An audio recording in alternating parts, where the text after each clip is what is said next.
It's showtime. Yeah, we're good. We're live. Oh, fantastic. We're back again. Luke Kimmies, Louis Herman Watt, Ben Masters, and more importantly, Surfers Paradise, our Waverley Star, Spring Heat, and more importantly, the man that was on their back, and he's going to be on our back, riding us through this episode here. It's Lance O'Sullivan, tuned in from his palatial estate down country. How you doing, Lance? Oh, great, guys. Thanks for having us on. It's not that palatial, but I think, is this the fifth time the show's gone live? Fifth time? Yeah. You're a very astute listener. That's good that you subscribed and you tuned in. So you had Brendan McCullen, Steve Hansen, Chris Waller, James McDonald. She's taking a bit of a step back tonight, boys, but I'll do my best. Really at the bottom of the barrel at the moment, but, listen, we'll pick it up with Hugh Bowman next week, I think. Good on you. Mate, I know you've been you're still cutting pretty good shape these days. I see you've been doing a bit of fitness training and also a bit of fitness teaching throughout the lockdown. Teaching? I don't know about teaching. The girls get the video out and they try and make their dad look a bit silly each morning, but I do it probably about 4 or 5 days a week. But it's good. You got to do something to keep fit. What's your sort of go-to workout? Just 1,000 burpees or 30 chin-ups? A few presses, pretty much everything really. Just a bit of everything. Try and keep fit. Nice, mate. And what time you getting up? I read some of you still getting up around 3:30 in the morning. Oh, look, I do when we're working. We haven't been doing that lately. The track's only just opened, and Scotty and I made an executive decision. We're going to get up an hour later this time, so we're getting up at 4:30, which is a bit easier instead of the 3:30. No point getting up too early. See, that is a veteran's mentality. That takes a lifelong experience in the industry. All right, so what we've done with the other blokes so far, Lance, is we've kind of set it up. We've talked about their life in racing, and then we've thrown to some questions which we've got from the Boys Get Paid community, and there's some burning stuff. People always want to know what your biggest punt was. I don't know why. Well, actually, I do know why, because we're all sickos. There's that, but we got to get through some stuff first. Is the rigging as good nick as it was when you're on Treasure Island? People have been dying to know. Are you still fit? You do the workouts, but you're still in good nick? Yeah, it's still pretty fit. Well, I tell you, when you marry a younger wife, you got to keep fit, to keep them interested. So I still keep pretty fit. Still, when I retired, I within 10 days, I think I put on 8 kilos when I retired, and I looked like absolute crap, as you can imagine. So but it gradually came back down. I'm probably about 5 kilos heavier than what I was when I was actually doing it. But relatively fit for my age, put it that way. All right, that's good. Now that's the last of the bullshit. Let's focus in now on a bit more about you and what you're doing at the moment. And I guess Wexford's where we start, and it's been a part of your life and your family history. And it's actually a fascinating story looking back on how this started and your connection to racing. A lot of people have probably backed you through the years and have watched you ride a lot of winners. But, the family history is quite staggering, Lance. So can you talk to us about your dad and how Wexford came about and what it actually is? Well, my father named it Wexford after that's where his ancestors originally came from. And so he named it Wexford Stables. And he went back to Ireland some years ago to explore, try and find family and people who had a connection with the family name O'Sullivan, and he actually discovered it was actually Wicklow and not Wexford, and it was too late to change the name of Wexford Stables then, after it had been going for about 15 years. But he set it up in about 1973. I think we moved to a new property down the road, and in those early years, my father actually was a very successful trainer of jumpers, not actually flat horses, because it was a quality of horse that he was getting. And he had quite a run of training jumpers. And he got his first very good horse, I think, in about 1973, which I can recall, a horse called Upik. And he went on and he won, I think, the Hawke's Bay Guineas, second in an Auckland Cup, and he went across and he won a Sydney Cup. And that was his first big break. And then it sort of really snowballed from then. Paul worked as a stable hand, my brother Paul, for probably about 10 or 12 years. And then he, along with Mike Maroney, they were taken into partnership with my father. And, they really blossomed. They had a wonderful trot. And I think at the same time, we had about 6 stable apprentices, and 2 of them was myself and a guy called Shane Dye. So, you know, they had a pretty good team behind them. But that's how we really got started. But as the years went on, you know, he was able to get a better clientele, clients with more money, and we're able to purchase better and more horses. See, you won 12 premierships. Question: how do you stay at the top of your game consistently that long? Well, I think I won 9 in a row, 9 or 10 in a row. Then I went to Hong Kong. I did 18 months in Hong Kong. Came back. I think I won 12 altogether. But I think you know, back in those days, in the late 80s, early 90s, you know, we had 6 races here in New Zealand worth $1 million or more. Back then, I think it was 89, 90, 91. And you can imagine, you know, an acre of land in Matamata at the time cost about $5,000 or $6,000 an acre. Training fees were about $30-something a day. So, you know, they were really, really big races at the time. And I remember the first $1 million race, there were 3 horses came down from Europe to compete in it. And there were who was there? Walter Swinburne, a couple of other English jockeys. So, you know, the racing was so good back then. And, you know, there wasn't a lot really to motivate myself at the time. It was, you know, just trying to keep competing and trying to stay at the top. And that's about what happened. You've probably watched the industry go through a lot of changes then. I mean, well, especially your old man and your brother in Hong Kong still. At the moment, it's not flash. Have we seen it this bad before, though?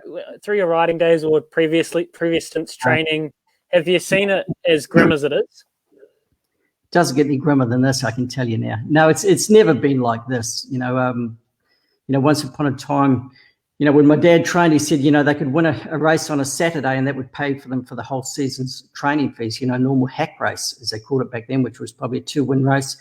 But in our racing, we're in dire straits. If we sort of, you know, we're pretending. If we think it's good, we're just pretenders. And you have a look at across the Tasman, how good they're going there. But, you know, I feel sorry for a lot of people everybody in the industry, especially the new young guys getting into it. You know, there's just really no incentive whatsoever for them to remain here. And, you know, there may be a huge exodus of people if they continue to put up the stakes and the quality of racing that we have to deal with here in New Zealand. Do you worry about that for some of your younger people that you're looking after and like on the apprentice ranks and things like that? Do you speak to them about the reality of that? Well, look, if any of them are good enough, they will go to Australia. You know, you look at all the good jocks over the last 10 or 15 years, you know, barring Opie Boston and a few others. But, you know, they all go and ply their trade in Australia, and they've done very, very well. But, you know, you've got to realise while they remain here, it certainly is a lot easier, the competition. But certainly if they're good enough, they will go further afield and try and really make a dollar. So what keeps trainers here, Lance? Why has Wexford succeeded to a point where it is now? Well, the first year I trained on my own accord, and I trained 44 winners. And when I came to pay tax that year, I paid tax on $18,000. So that was the net profit for, you know, the guy mucking out the boxes was actually making more than me. So we changed tact. Paul had been in Hong Kong 12 months. And we decided, well, if we're going to get up 3:30 every morning, we're going to do it and try and at least get ahead somehow. So what we decided to do was we started to purchase yearlings, you know, with our clients and in partnership with my brother Paul. And we started to trade horses. And the reason why we survive and we do okay is because we continue to sell our best ones, if possible, onto Hong Kong, onto my brother Paul. And that's probably the only reason why we've continued, to be honest. If we didn't have that outlet, I certainly probably wouldn't be getting up at 3:30 every morning. What do you think has to change then in New Zealand now, if you give us your sort of 30-second take on it? Well, I don't know how we change it, but all I know is if we keep doing what we're doing, we're going to keep getting what we've got, which is pretty dismal.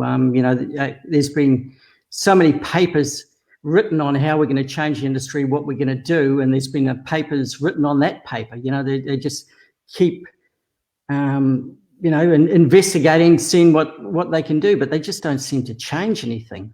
Whether they do now because they're forced to, we'll have to wait and see, but they've certainly got to do something. Lance, is there enough innovation? I'm reluctant to use the word innovation because I know there is innovation, and especially when it comes to training horses. Like some New Zealand trainers are as good as you get around the world. We know that there's a high quality of, and especially horsemanship. Like yourself and other people there is a real top echelon of horse people in New Zealand. But with the class that comes under and the masses, the people that make up the racing industry, is the standard of quality what it once was, or has it slipped collectively? With the people in the industry? Yeah, just I guess I'm actually meaning trainers here rather than jockeys, but I guess just the horsemanship in general and the standard of where we're at. Oh no, we have some very, very good, horsemen, some great skills, horsemen and horsewomen. We certainly don't lack in that department, and everyone that goes across and tries their luck in Australia or whatever, they seem to be successful. So you look at your Murray Bakers and your Tiaka Racing, they run a great ship, and there's plenty of others very, very good training outfits out there. But I just think we're seeing more and more horses where they travel them to Australia to compete, which they have to. But we certainly don't lack the quality of horsemanship here, that's for sure. But it's sad that you see people going to the races now, trainers, and once upon a time the trainers and jockeys, they all wore a suit and a tie, whether you're the trainer or the jockey, and that's just what you had to do every Saturday. Even midweek races, you'd wear a suit and tie to Tiaraha. And nowadays you see the way they dress. Not all trainers, but a lot of them are forced to do the physical work themselves. So there's a lot of trainers out there. You are really unfortunate. You're a glorified stable hand, and which is quite sad because they certainly deserve a lot better than what they get at times. Well, I've seen you quoted as saying that good guys never win. So I just wondered, did Louis, Ben and myself need to get a bit more mongrel in us, or what's the story? I thought it was the good guys do win. Oh, I think they've misquoted you then. I'll just change my notes here. Yeah, absolutely. The good guys win. Yeah, the good guys. Oh, look, I think any sportsman, especially a jockey out there, the ones that do, they've got to have a little bit of mongrel on them out there on the track. Not saying I would had any in me or anything like that, but they're certainly. That's going to pull you up there, Lance. I was going to stop you there, mate. Speaking of having a bit of mongrel on the track, what's the story about? I don't know about this. The story about in riding mid-race, you're stealing a whip off another jockey. I ever did that once. I never did. Did you win? Once. No, actually, it was at Ellerslie, and I tell you afterwards when I came in, I thought, crikey, why did I do that? But he half-pie did offer me a stick, and I duly obliged and took it. But was he going backwards quicker than you? He was going backwards. He didn't need it. He had no use for it. Who was it? It was actually a guy called Mark Sweeney. Oh, Bruce. Yeah, Bruce. And Bruce, he is one of the nice guys. He gave me a stick, didn't he? Oh, fantastic. Really nice, yeah. Hey, speaking of mongrel, Spring Heat cost us 10 grand, Karaka Million night, but what's the story there? Have you got 10 grand of ours? And also, what happened? Well, I tell you what, the funny thing is, she was ridden that day by Tommy Berry, and he lobbed up to ride her, and I think it was a half or a kilo over. And I was with Andrew Scott, and we were saddling her, and I tell you, it was like a piece of tissue paper we were putting on her back.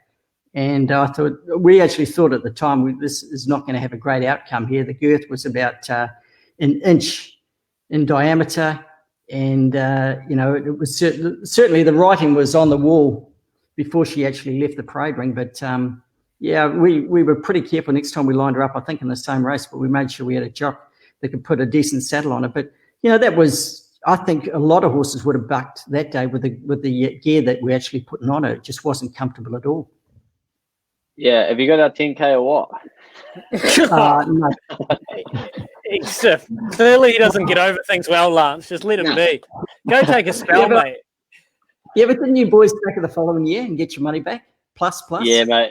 Yeah, we've done pretty well out of Spring Heat. She's been bloody good to us, and it's good that we're only betting 10 grand back there when they were bucking, let alone 100 grand or close to. So we can't complain. Is that your biggest bet? 100? 96, so just under. Yeah. Nice. Well done. Wow, that's shown a few more. What's your relationship with punters and I guess the gambling side of the industry been throughout the years? Did you always understand it was a crucial, I guess, cog in the racing wheel?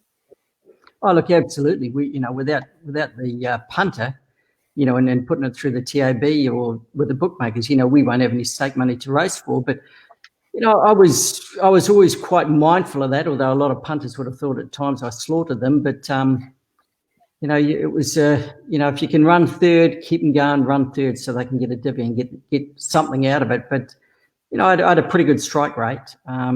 Riding them, but yeah, the punters, especially in the 80s, they're quite vocal over the fence, especially Ellerslie and Avondale. Some of out West Auckland. If you rode a bad one, they let you know, and it was a part of the game. It was added a bit of spice to it. To be honest, very colourful.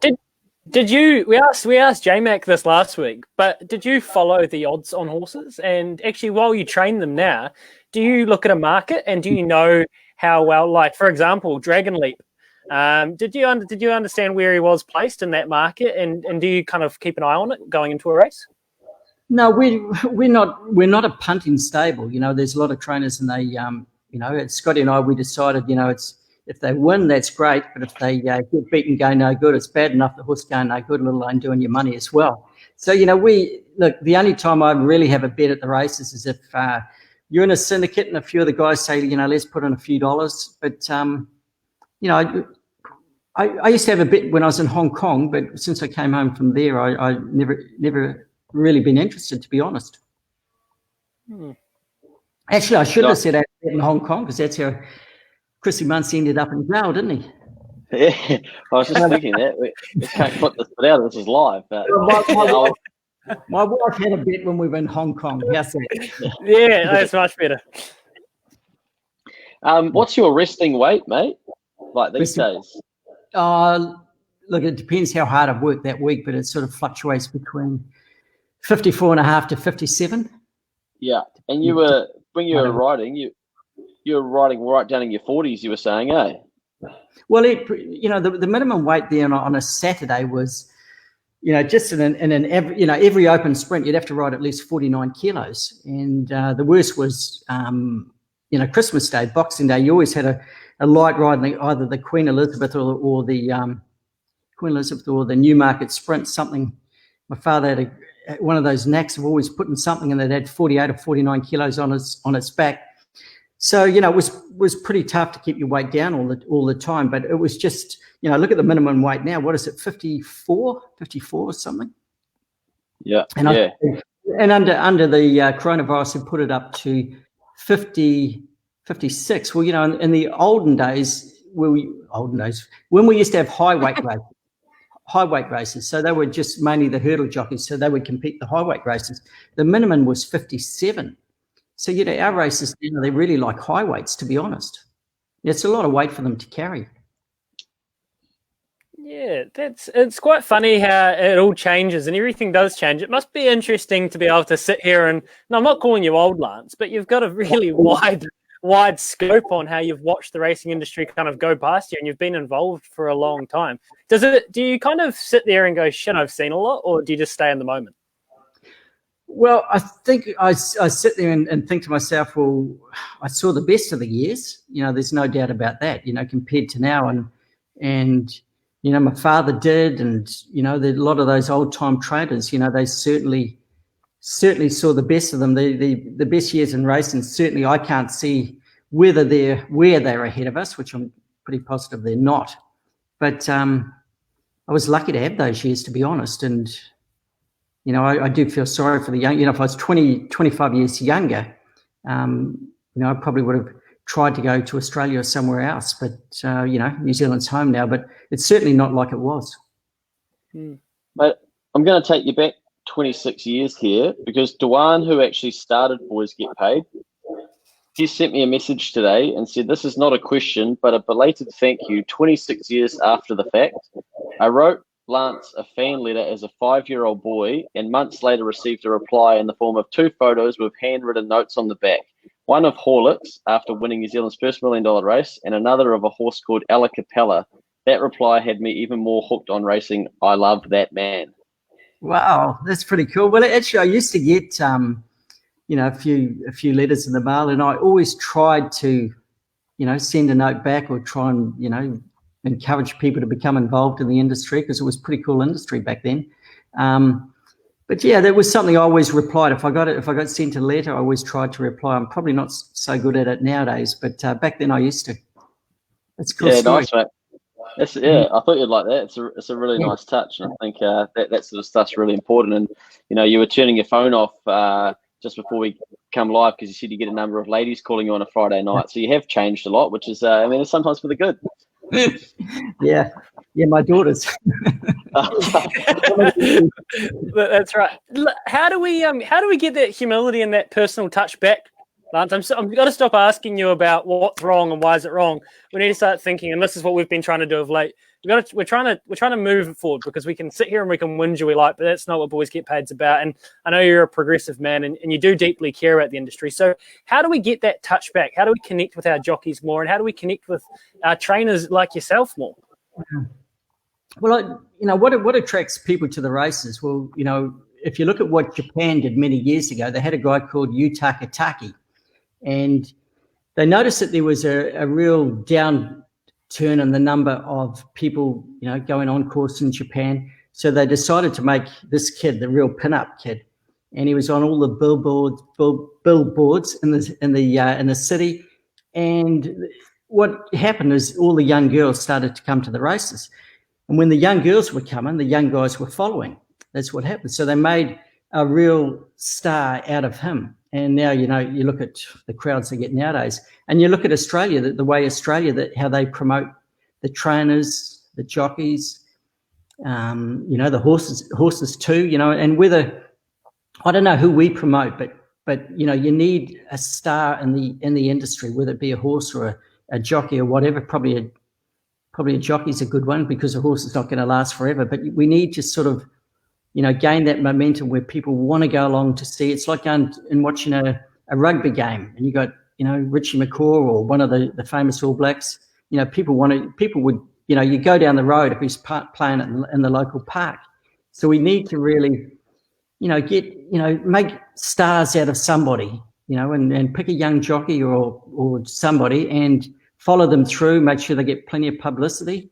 And, that just may be the ticket to, helping to get people back and interested in the industry. But, now we're competing with so many different things, which sporting events and that. I just don't know how they'll do it. But we need to try and get a star and make people interested in following them. No, that's a really good point, and I completely agree. And star factor is something that, and I've said this before, and not the first person to say it, it's so hard to have it, but when you have it, you want to bottle it. And it's almost like it lets you go, it almost passes you by so fast. When you were in your plomp and you could just ride winners for fun, did you feel like a star? Did you kind of get appreciated from the public? Because racing was looked at differently back then. Did you feel like, I don't know, people might not have been noticing you on the streets, but did you feel like you were a top athlete? I think I did back then. That might sound a bit dorky, I'm not too sure, but I think, you, especially Ellerslie, when you go out and you'd walk out the back and you'd get on in the parade ring, and over the Christmas carnival, you'd see the young kids and, and they'd be with their parents and, they'd say, is that him, or is he there yet, or whatever. And I don't know, they might have been looking at another jockey, not me. But, the racing had a real following. We had the likes of David Peake, Bruce Compton, the Skeltons, and, they were, household names. They really were, and everybody knew, David Peake. He was when I started riding, he was an absolute legend. And I, got a lot of advice off him for many, many years. And, we just, the jockeys were well known back then. They really were. And you look at Shane Dye in Sydney, he was called Billy Idol. He was on TV all the time, whether it was a racing show or some games show. But, they made a real star of him, but they were well known. But we just don't, you look at the percentage of people who actually follow racing in New Zealand now compared to what it was, be single digits. But you're looking at Australia, how many people follow the industry there? It's a big part of their lifestyle. Yeah, I think you're right. And like, even when I go to the races still, like I enjoy seeing some of the jockeys staying behind for a beer and getting to have a chat to them. And They're having a vodka soda or whatever, to be fair. Keep the calories down. But I think it is really important. And I think probably like our generation have become almost like a little bit scared to talk to famous people as such, because they can just watch people's lives on Instagram or whatever rather than actually engaging with them in person. So they don't need their one chance to talk to them in person. I think there's like a bit of a challenge with just the change of how that's going to play out, but it's going to be so important. We've shared some of the videos with JMac over to LinkedIn, which is a business platform, and people have actually been like really interested in James McDonald and what he's achieved. So I think it's definitely possible for us here. Well, I'll just take that point. Is it on the jockeys then, Lance? Do we need our jockeys to be more proactive in reaching out to the wider public, and not just the racing public, but more identify, especially the top ones that do ride lots of winners and make decent money? Well, I don't think it's the jockeys. I think the press have got to set out to, the press and the media have got to try and, like you take a guy like James McDonald. Now he's probably the greatest. Time will tell, but he's probably the greatest jockey ever to come out of New Zealand. And, if he was here in New Zealand now, he would be, he's a superstar in Australia. He really is. But, the press have to sort of grab somebody and, put them up on a pedestal, if you like. And in my opinion, that's what they have to do. And unfortunately, racing just doesn't get the media exposure that it once upon a time did. You hardly see it in the racing, in the Herald or the Waikato Times. I don't even know if they have a racing section now. But I think that it's very hard for a jockey to put his hand up and say, "Hey, pick me." But maybe it's got to be the media have got to single somebody out that has the ability. Like James McDonald would have been ideal. Opie Boston, they could certainly find one. Yeah, well, hopefully we don't lose Opie across the ditch. I know there were some murmurings of that, and obviously after he went so well there this autumn, you probably wouldn't blame the bloke. James, last week. I hope he'll stay home. If he goes overseas, he's got to work hard. He doesn't have to here. Yeah, yes, but I actually think he enjoyed it. But so I watched him, and when he got interviewed, when he won one over in Australia, I think there was something that he knew. Oh, this one, I actually really earned that one, and I think. Look, he's obviously a competitive bastard like yourself, and I think he really enjoyed that. Speaking of, Opie's a great jockey. He's a really good jockey, Opie. And he has proven that he can, he can foot it anywhere in Australia. He's up to the best of them there. But I suppose here he does stand out pretty much here. There's one or two others that compete well with him, but he's pretty much a standout.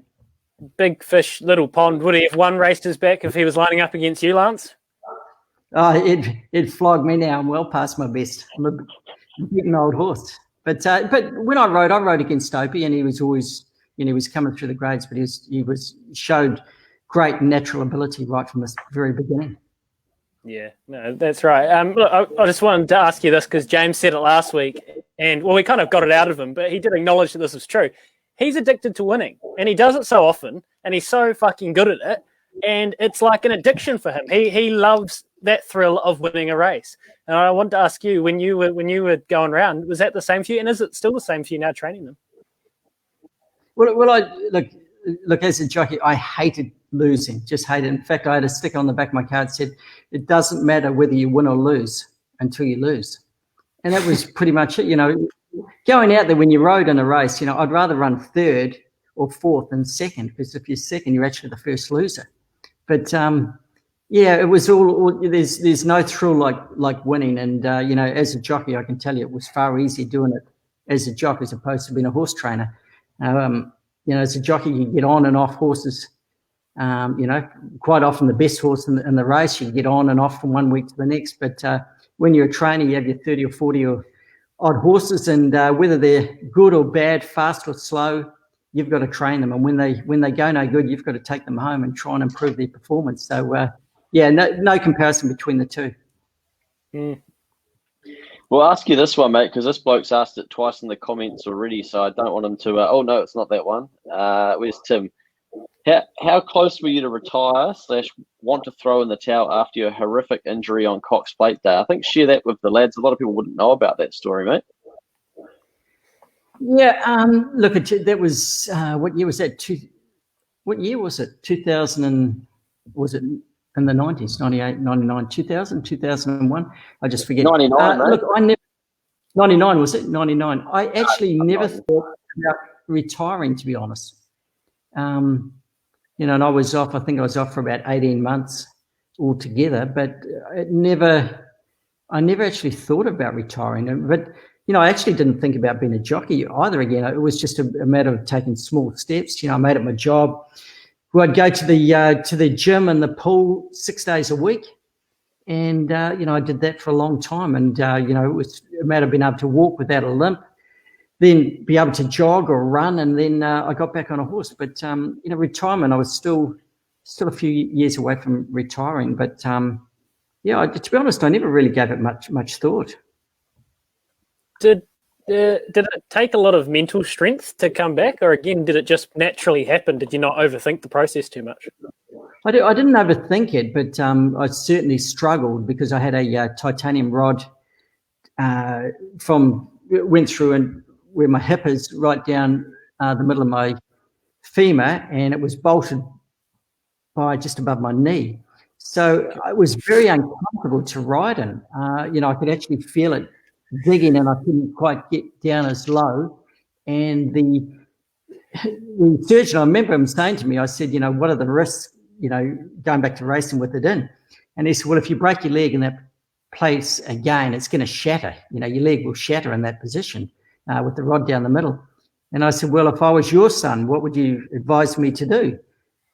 And he said, go back and do it. He said, what are the chances of that happening? And that was pretty much it. And I rode for one season with the rod in my leg, and I think I might have finished third on the premiership that year. And I really struggled. I was way below what I thought I was capable of. And then I got that rod taken out of my leg, and away I went from there. I felt just totally different.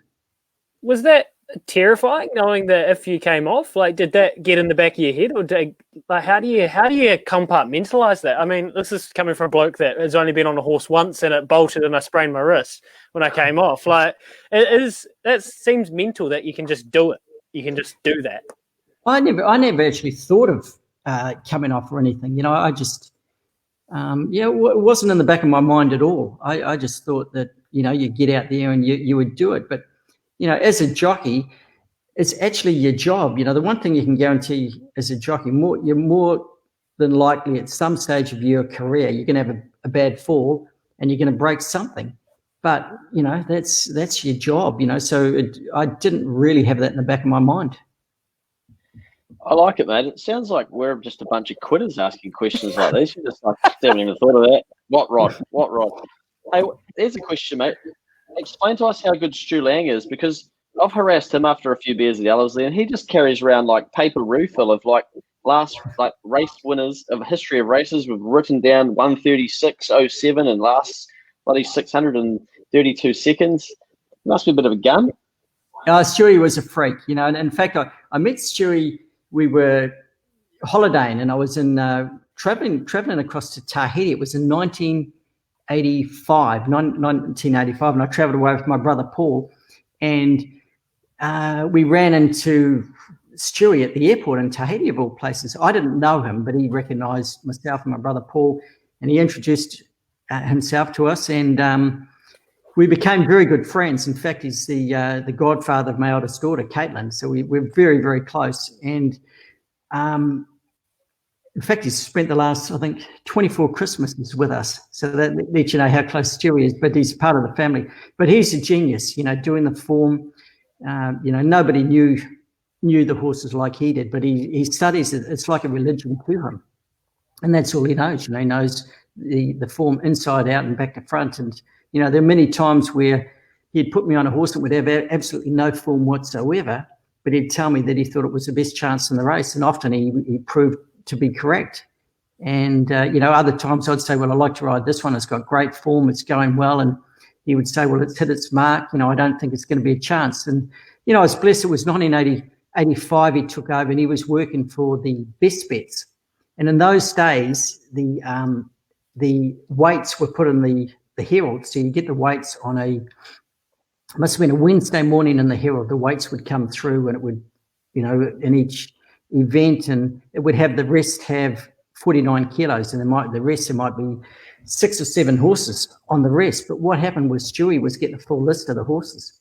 So we had a day's head start on everybody else with getting the ride. So I went from riding 49 winners to 143 the following season. And it was only because we really had a head start on everybody else. And in fact, 1 or 2 other jockeys actually jimmied into what we were doing, and they got somebody in news media helping them out as well. But, it just snowballed from there, and it's like anything. The more successful you have, the better the opportunities, or more opportunities come your way. And that's how it happened.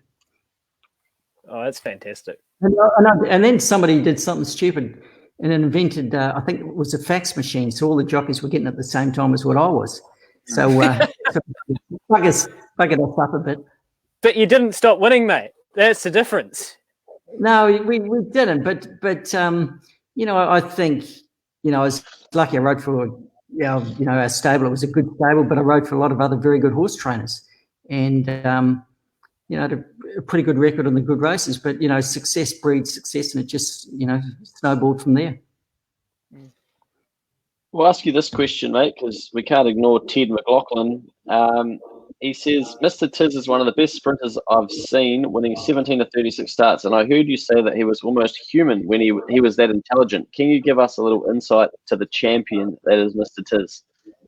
Yeah, he really was, and in fact, he resided at Wexford Stables. In fact, when I was training, I think he lived till he was about 28 or 29, and we found him, he just passed away in his paddock one morning. But, he was one of those horses, he's probably been the only New Zealand horse that's really been to go over to Sydney and measure up against their best. But, he had an incredible ability to be able to carry big weights.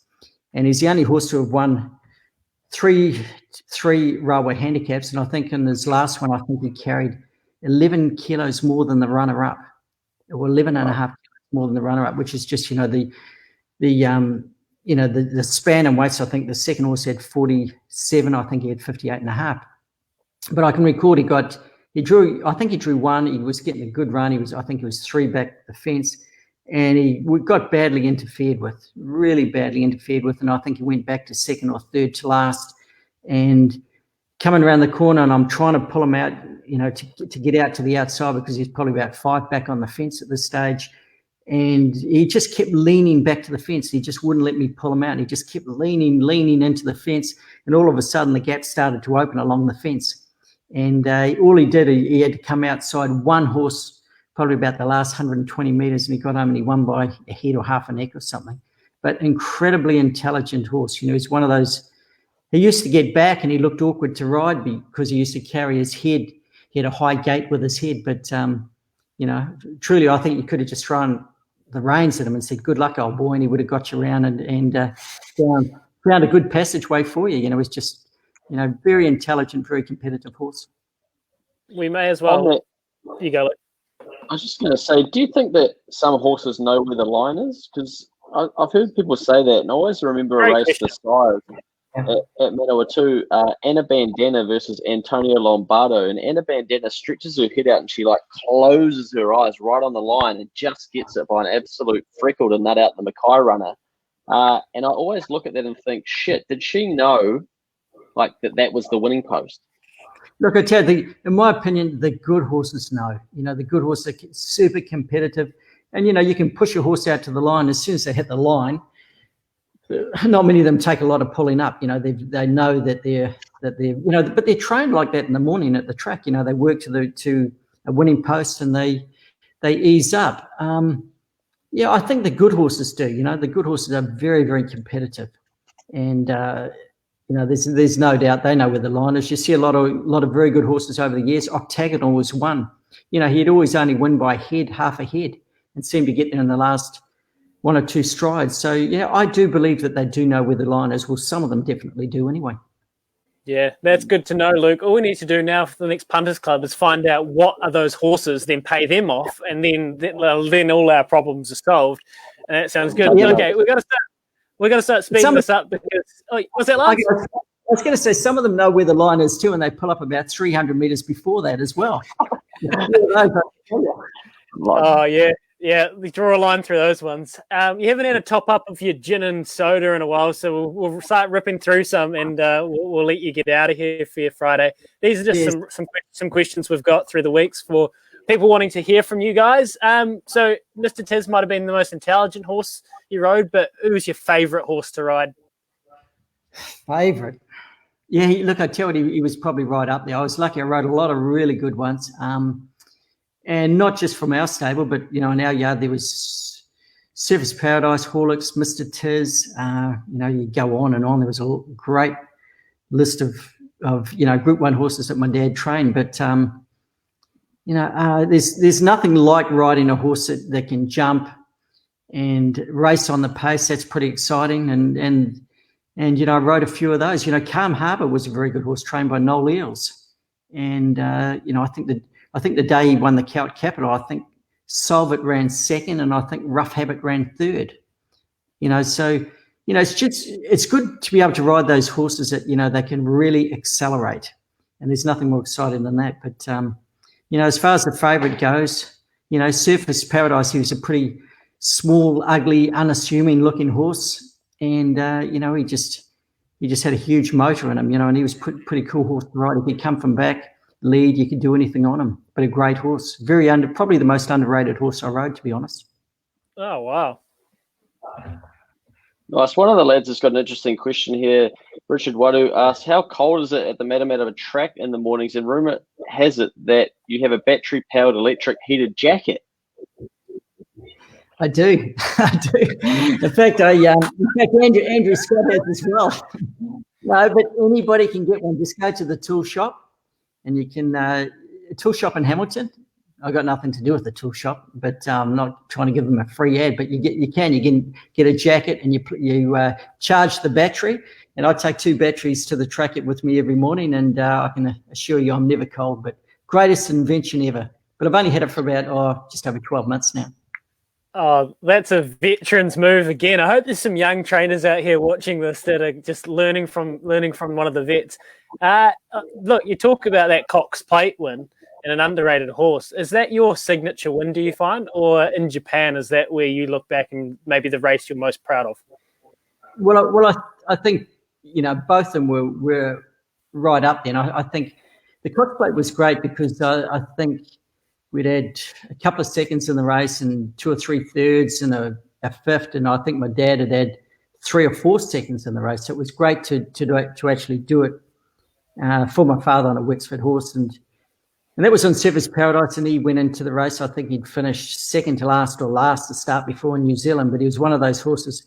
The track had to be concrete for him to perform at his best, and that was a great relief to finally win that race. But I think Japan, to be honest, there were 148,000 spectators on course, went through the turnstiles. All right, that's crazy. Yeah, and in those days, it was invite only to race in the Japan Cup, and she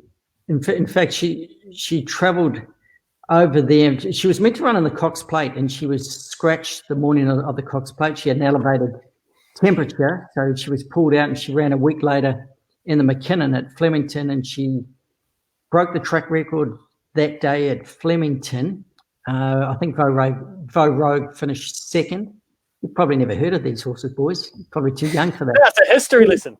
But he was a super front running horse, and then she travelled to Tokyo, and she went in there. I think she was about 18-1, and the year she was there, they were always invite only, but there was the winner of the Breeders' Cup was there, the winner of the Arc de Triomphe that year was there, and it was a pretty star-studded lineup, and she drew a good gate, got the run of the race, and she held on and beat the Japanese horse who had won the Derby, Aguri Cap. And, in doing so, she broke the world record that day, which stood for a number of years. So, I think, on the real international stage, I'd have to say Japan was, the greatest, my greatest moment as a jockey. And I think, when you look at New Zealand owners, trainers, and jockeys and horses. Possibly, the greatest achievement at the time. It certainly was, anyway. Yeah, and looking for some life advice here. I think someone's asked, do you have any tips around finding the right mare to breed from? So someone obviously looking to get into the breeding industry by the looks here. Yeah, fast one. I'd have, you know what, boys, I tell you, when it comes to breeding, I've had a go at that, breeding mares and that.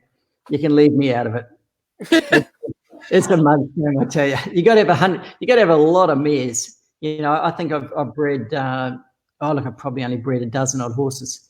And the trouble with when you send a mare to a stallion, what comes out of that mare is what you've got to train or own, and you're far better off just going to the yearling sales and buy what you like. But my breeding horse days are certainly over for the time being. Well, Lance, I've just actually had a clarification regarding the question. It looks like it was a personal question, not actually about horses. Oh, right. Try and get one. You don't want one that's undershot or anything like that, okay? I tell you what, actually, there was an article going around in like My Lifestyle magazine or something not long ago, and it had the age gap with you and your wife. How old were you and how old was she when you guys got married? Look, there's 10 years and 363 days. I did look another 2 days. I would have been a legend. It would have been 11 years, but I'm claiming 11 years. But we've been married 25 years, and I think together we're coming up our 30th year together. So something actually worked. So nice guys do win, Luke. There you go. Yeah, there we go. Well, actually, Lance, I did an Icehouse business training course last year, and they spoke about Bridget, and because I was doing it from a racing perspective around some of the boys get paid stuff, and they spoke about how hardworking Bridget was and that sort of thing. So yeah, you guys have obviously formed a hell of a partnership and very widely respected outside of racing too. Well, she's got the business brain, you know. She's she's always looking, like she set up the Red Barn here. I don't know if you've heard of it. It's just a Ben's going to have his wedding there. True. Ben's going to have his wedding there. He's just off camera at the moment, so we'll stitch him up. Yeah, just lock that in. But that was something where the people prior to us, they were having about four weddings there a year. It had no permits or anything to operate, and when we came here, it sat idle for about 3 years, and it was an old barn that if we didn't do something with it, it was going to go to wreck and ruin. And this year coming up, so long as Jacinda drops us back to level 1 or 2, there's 80. We'll do 80 something weddings this summer, so it's certainly growing, and it's only been through her hard work and her ideas, and she's got a pretty good business now for that sort of thing. So I'm pretty fortunate. I'm almost a kept man. All you have to worry about is making the horses go fast. That's great. Easy. Yeah, well, yeah, that's not easy at times. But, you talk about making horses go fast. At the end of the day, I don't think it matters who trains the horse. If the horse has got ability and you don't do anything stupid with it, it's going to perform. We've seen a lot of very good horses over the years. And, well, it doesn't matter who trains and who rides them. They're going to be hard to beat. Yeah, well, that's great. And just to kind of start wrapping this up, Lance, are there any horses you're really excited to watch moving through the spring when we get back racing in Australia or New Zealand? Not necessarily yours, but are there actually, give us one of yours and give us another one. Well, I'll tell it. I'll give you one of Graham Richardson's defibrillator. What it's called. It's racing tomorrow in Australia. And he looks an exciting horse, and if the English horses don't come down this year, who knows? He may be running around in some of the big handicaps. From our point of view, well, of course, there's Dragon Leap, and he's only had the 5 career starts to date, and with him missing out on going to Brisbane, who knows? It may have been a blessing in disguise. At least he's still going to have fresh legs next season. And we have another one with a 2 rising 3-year-old called Rocket Spade. And we've given him 1 trial, and he beat a few home. But he's just one of those, I don't know how fast he can run, but he certainly is a nice type of horse, So time will tell. We'll see if we're a good judge or not. But Andrew and I certainly do like him. Outstanding. Yeah. I remember Dragon Leap winning first up. I think I was day 3 of a bender. I'd locked my car inside the Ellerslie race course, and I went to Alex Park for a water, ended up having a beer, and I got a bit of oil that this Dragon Leap was a nice horse, and sort of I'll have a little each way, and it just rocketed home and sort of picked the whole weekend up, and I think we picked the bit up after that and went again for the rest of the day. Yeah, I tell you, it's quite funny because, you get the odd horse that you go to the race. I think he'd had 5 barrier trials. He'd never won one, but he certainly showed, above average ability at home on the track. And, it was really encouraging to see him do what he did that day at Tirapa. And I don't think any of us were terribly surprised, but it's just great to see them do it. And of course, he went on. He had a good year. The only blip was when we tried to stretch him out to run a mile and a half in the Derby. And, obviously it was just a distance beyond his pedigree. He just didn't want to go that far. Well, Lance, you'll be happy to know that was my first ever first 4, and I had Dragon Leap in the first 4, and when it held on and got over the line, I don't remember who was running 5th, but I had never been so happy a horse had run in the front 4. So, yeah, What did the first 4 pay? It was a $27 bet, and it returned about $512, so not a lot. Well done. And I tell you what, they were the 4. They were the 4. It wasn't the order I actually preferred, but it wasn't a hard bet to get. No, that's right. Hey. Louis took that money and then put it on Probabile and then Tiako Shark. So you've actually, by running 4th, you've actually made him about $2,000 that day, I think. So there you go. And then it went on to Chicago Cup and probably a race bet. Yeah, so that was actually it was a good day out. So my thanks to you, Mr. O'Sullivan. Any parting wisdom for us when we let you get back to your lovely family? No, you guys just do what you're doing. I think it's great to get people back to the track. It could end up being you guys, boys get paid. If make you guys into the stars, but certainly what you guys are doing at the moment is great for our industry, and we need it. So hang in there, keep going. We will certainly do that, mate. We appreciate it, and we love the access that not only yourself but all the trainers and people within the industry have given us. It's been a heap of fun, and we look forward to playing our part and doing what we can. Good on you guys. We look forward to catching up with you at the track. Yeah, we'll have a few gin and sodas together to keep all our weight down because we could use it after the lockdown. So sounds good. Thanks, Lance. You can shout me on you winning to the first 4 in the Derby.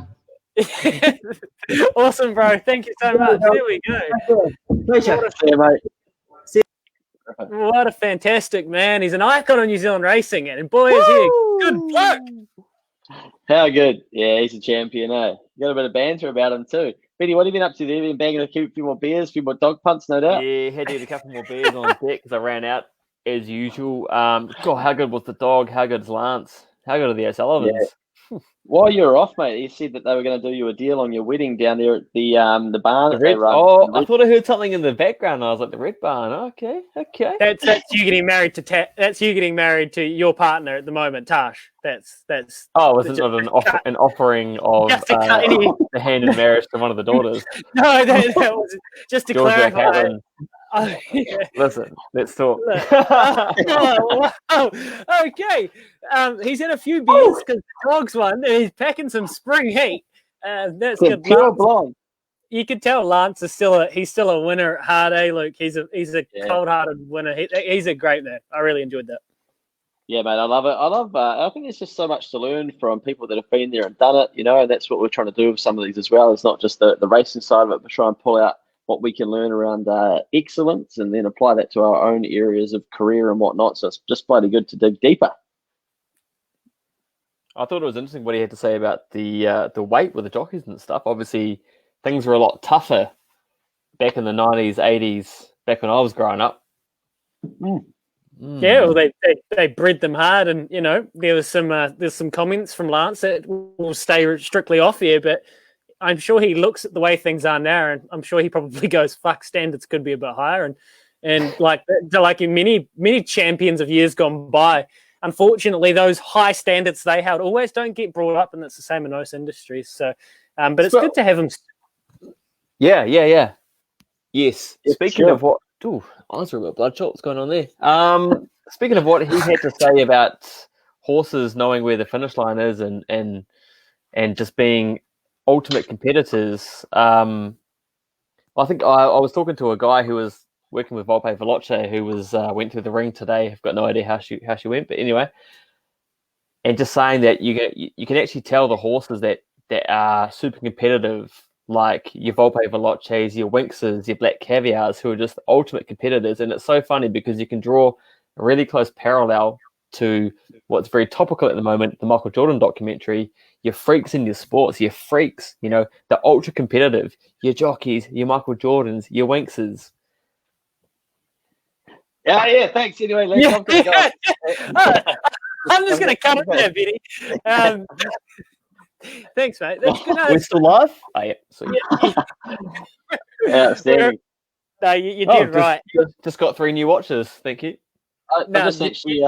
Lads, I've just got to chime in here. I've actually got a message. Georgia O'Sullivan wants to send you a message. I've just opened it up. It says, could you guys please stop? Tell Ben to... actually, we'll address that one off. Yeah. Go the lads. Hey, look, who do we want to get on the stream post the next few weeks? We need to start lining up a few people. We've got a few in the tank. Where did Dave Warner get to? Is he keen or not? Yeah, I was hoping J-Mac would kind of take it upon himself and really kind of do that one for us, kind of, break that barrier down. He's obviously good mates with the heavy hitters over there. I guess we could direct message him on TikTok. I know he's big on that platform these days. What about he bored as fuck? He's putting the most punishing content up on TikTok, isn't he? Jesus. So good. Christ. I mean, listen, I'm loving the content, but mate, tone it down. Davey. What about Luke, what are you thinking? It's 2020. We need a bit of diversity and all that sort of stuff. Get the big D out, diversity. We need a lady. Let's get a lady. We don't want the head of the tab. Jesus, that could be punishing. Warner, no thanks. Mark Walker, he's a cracker. George Simon, yeah, nice. What about Ricky Ponting? Yeah. Ricky Ponting, yeah. Well, Danielle Johnson, she wins her fair share. That's another jockey. Or Sammy Spratt, yeah. Wouldn't mind hearing from that. Hear what it's like. What's the challenges? Having a ride against the mongrels. Yeah, no, I think that's a very good challenge. Somebody comment, a woman in racing that they'd like to hear from, and we'll go away and we'll make it our homework as well, because there's totally many worthy ladies out there, and I think that's a nice thought from you, Luke. So I appreciate that. Hey, look, it's not often that I, sort of get on these trends, but actually it would be quite fun to explore. Rosie Myers, yeah, for sure. Sam Spratt, definitely, yeah. Why don't we do it faster for a lot? So what about this? What about a panel? Gay Waterhouse. That'll be loose. It's Georgia watching her dad with the boys. So Gay Waterhouse. Thanks for tuning in. What about the Kaz, Karen? Kaz. If you've ever had a hug from someone that's not your mother, you want it to be Karen Fenton-Ellis, wouldn't you? Would you say, Ben? What a woman. Well, were you bagging Karen out on Instagram today, mate? Me? That's just like Karens of the world, Now, Karen, she's spelled differently, isn't it? R-Y-N. Yeah. I'm careful. Yeah. Smart. Yeah, no. So, what about this? What about a panel with a couple of women in racing in New Zealand? What if we got Sam and Rosie, or Danielle and Rosie, or 3 of them? We got a few of them on at once. Talk to them about their experiences, and did it like that. Okay. Oh, well, hey, listen. I mean, I said diversity, not greedy, but hey, look, if it's on, it's on. So, look, this is Michelle Payne. She's a ripper. She could be a cracker.